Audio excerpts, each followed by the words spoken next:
بسم الله الرحمن الرحيم magacaygu waa Cabdulqaadir Maxamed ku magac dheer Cabdulqaadir Shirwac halkan waxaan ka soo jeedin doonaa hadduu eebe idmo meerisiyar oo ku saabsan TikTok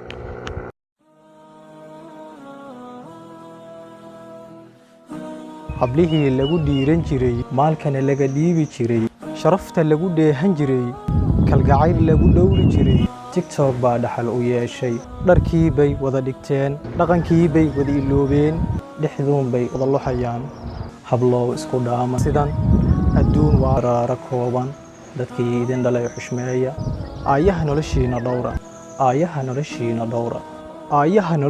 dhowra